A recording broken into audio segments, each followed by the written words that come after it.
জগতে আমরা সবাই কিন্তু একটা স্রোতে পড়ে রয়েছি, যে স্রোত থেকে আমরা উঠে আসতে পারি না। চেষ্টা করি অনেকে, কেউ শিক্ষা জগতে অনেক অর্জন করে বসে রয়েছে একটি চাকরির আশায়, কেউ সংসার জগতে রিক্সা চালিয়ে, টোটো চালিয়ে, কেউ খেতে মজুর খেটে।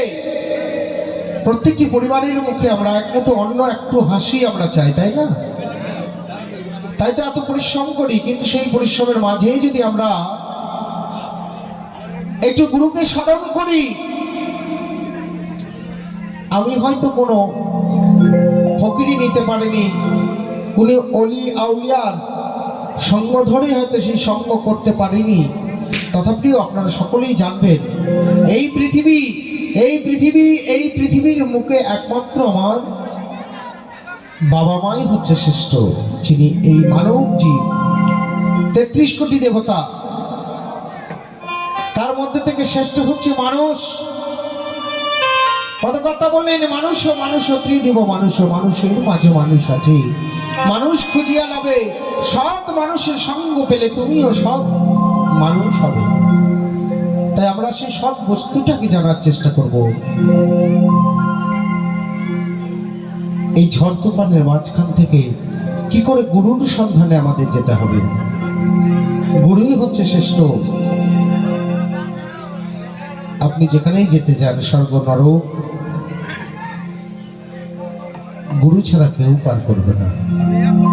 একটি ডাক্তার যখন দেখবেন কোনো অপারেশন থিয়েটারে ঢুকে, তখন দেখবেন তার গডের ছবি থাকে, কেউ মা কালীর ছবি রাখে, কেউ আল্লাহর প্রতি স্মরণ রেখে সেই কাজটি সাকসেস হোক বলেই তার প্রতি ভক্তি জানায়। একই ডাক্তার পড়াশোনা করেও আপনার জীবনকে নিয়ে খেলা করছে সে মানুষটিকে বাঁচানোর জন্য। সংসার মাধ্যমে আমরাও চেষ্টা করব, আমার শরীরের যতক্ষণ এই প্রাণ থাকবে, আমার সংসার, আমার ছেলে, আমার পুত্র, আমার বাবা, আমার মা, আমার পাড়া প্রতিবেশী, সকলকে কি করে আমি প্রেম বন্ধনে বন্ধন করব, এই মনোবাঞ্ছা আমাদের রাখতে হবে। হরিবল।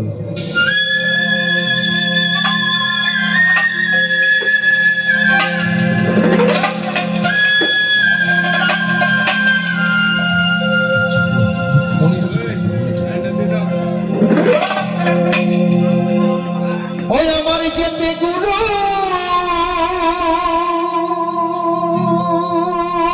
আসতে গুরু,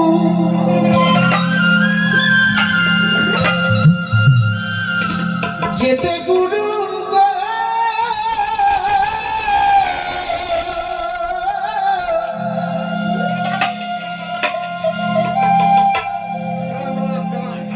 তাই বলছি যেতেও গুরু আসতেও গুরু।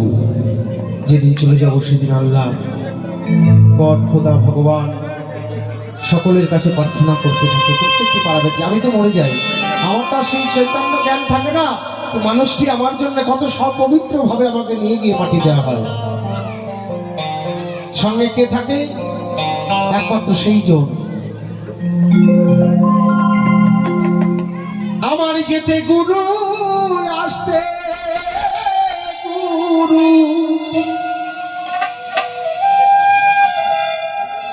গুরু আমায় যা করে,